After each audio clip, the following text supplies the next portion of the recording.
Kate, friends and family. This week we're going to be talking about concentration and focus. And so I thought we could play a little game together, and it's called My Turn, Your Turn. And the way to play the game is super simple.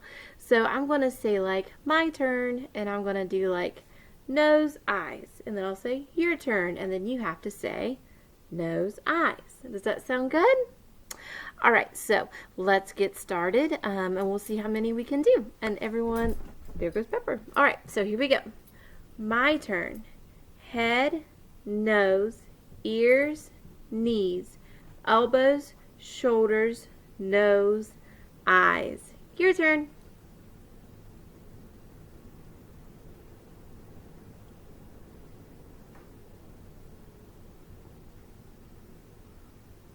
It gets a little hard, doesn't it? Okay, let's try that again. Ready? We're going to do it a little bit differently. So it's my turn. Head, nose. Your turn. Great job. All right, let's try that again, and we'll add one more on to that. My turn.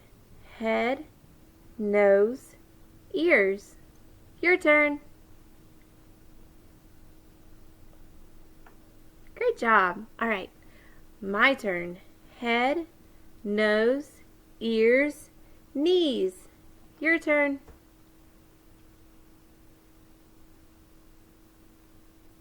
Awesome job. All right, we're going to keep adding on. Ready? My turn.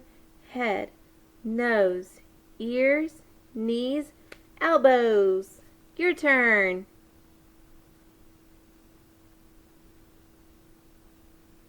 Awesome job. All right, here we go. My turn.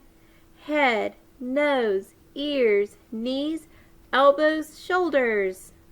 Your turn.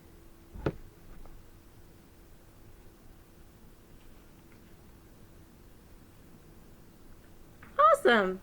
All right, we just got two more. So, hold on one second. All right. Sometimes you just need a little chapstick. Okay, ready? My turn. Head, nose, ears, knees, elbows, shoulders, nose. All right, your turn.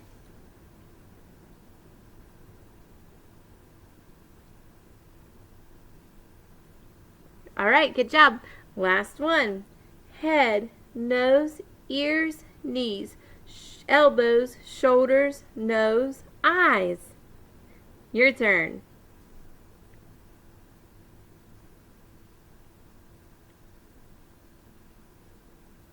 Awesome job, guys.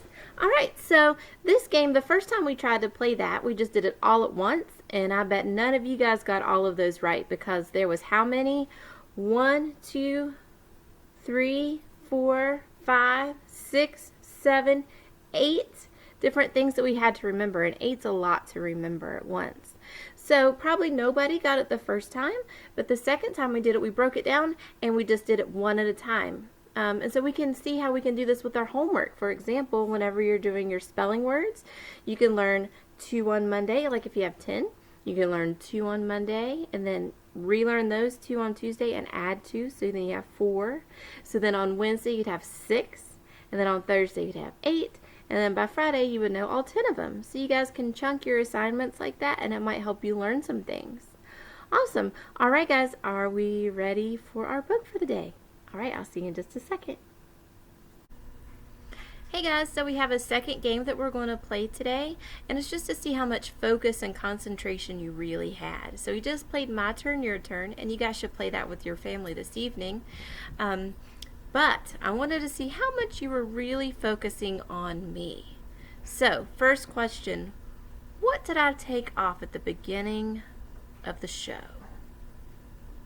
If you said I was laying down and took off one of these that help you sleep, you're right. Okay. What did my earrings look like? All right, if you said they were these little dingly things for like Christmas time, those little bulbs, you'd be right. Next question. What side of my hair was braided? Yes, this side was braided. But what was on this side? If you said a ponytail, you're right. And last thing, what color was the lip gloss that I put on? What color was like the container? All right, if you said blue, you were right. So sometimes it is hard to focus on two different things. Some of you may not have got many of those correct because it's hard to focus on two things. So that means if you're trying to focus on like watching TV and learning your spelling words, that might be a little bit too hard for you. So maybe work and then play. So do your spelling words first and then you can watch TV. All right, guys, are you ready to see what book Pepper chose for us? Hey guys, so what book did Pepper choose for us to read today? It looks like Fearless Firemoose. The Fearless Firemoose. Let's see what it's all about.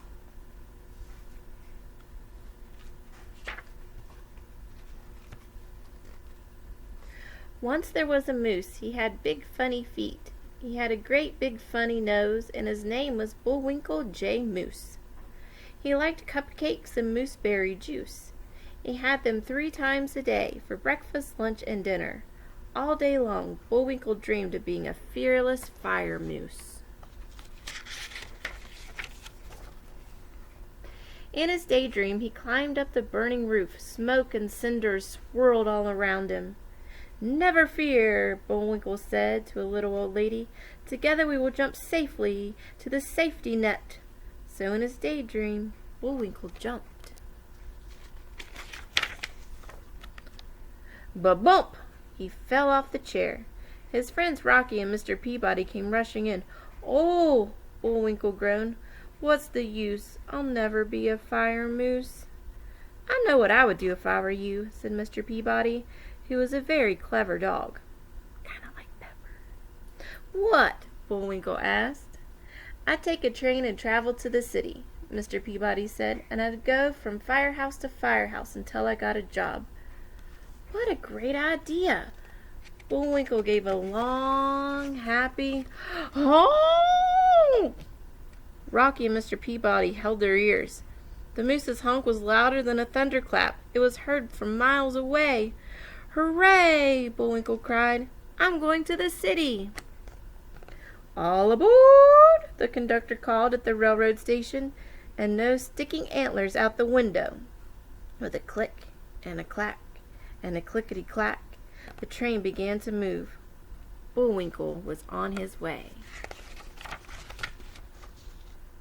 The clicking song the train made soon put the moose to sleep, and while he slept he had a dream. In the dream, Bullwinkle was putting out a fire with a fire hose. Water was gushing from the hose in a steady stream when suddenly Bullwinkle was drenched in water. "Excuse me," a little boy said. "I spilled some water." "That's okay," Bullwinkle replied. "I was hoping to make a splash." Just then, with a bump and a thump, the train stopped. The conductor said in a worried voice, "There's a herd of cows on the track and our whistle isn't working. Without a whistle, we can't make the cattle move." "Stop worrying," Bullwinkle said. "My honk is louder than a thunderclap. It can be heard from miles and miles away." So Bullwinkle went to the front of the train and he honked. Honk! The cow had never heard such a honk before. They bawled and fought and ran away, and the train could go again. When the train arrived in the city, Bullwinkle got off. The conductor called, "Thanks, Bullwinkle." Just then the siren sounded. Whoo! It was gleaming red fire engine returning from the fire. With its siren wailing, the fire engine whizzed through the crowded city streets. "Wait for me!" Bullwinkle shouted as he ran after it. The fire engine reached the firehouse, and so did Bullwinkle, grasping his breath. "Sir," he panted to the chief, "I'd like a job." First the chief stared. Next he scratched his head. Then he began to snicker. And then he laughed with all of his might. "Don't be silly goose," laughed the chief. "Who ever heard of a fire moose?" Bullwinkle went from the firehouse to firehouse, but all the chiefs just laughed at him. "It's no use," he groaned. "I'll never be a fire moose." Just then the alarm inside the firehouse began to ring. Clang, clang, clang, clang, clang! Bullwinkle watched the firemen slide down the pole. He stared as they jumped into the side of the fire engine, and he waited for the siren to go woo! But he never heard it. The chief said in a worried voice, "The siren's broken. Nobody will hear it coming, and they won't even get out of the way." All the firemen wondered what could be done. "Never fear!" Bullwinkle shouted. "Bullwinkle is here. I wonder what he'll do." Bullwinkle sat up front. He honked and he honked. Nobody had ever heard such a honk before. The fire engine whizzed through the streets, and it reached the fire just in time. "Thanks," the chief said, shaking hands with Bullwinkle. We never would have been here in time to put out the fire had it not been for you. Take this helmet for your very own. For now, you have a job." And what a job it was! Smoke and cinders, up and burning roofs, steady streams of gushing water. Bullwinkle saved 77 little ladies by jumping with them safely down to the safety nets. And he won a medal. Now Bullwinkle is back home again. He still likes cupcakes and mooseberry juice, and still has them for breakfast, lunch, and dinner. But he no longer dreams all day long. With his helmet and his medal, Bullwinkle knows that he is a fearless fire moose. Alright guys, I'll see you tomorrow.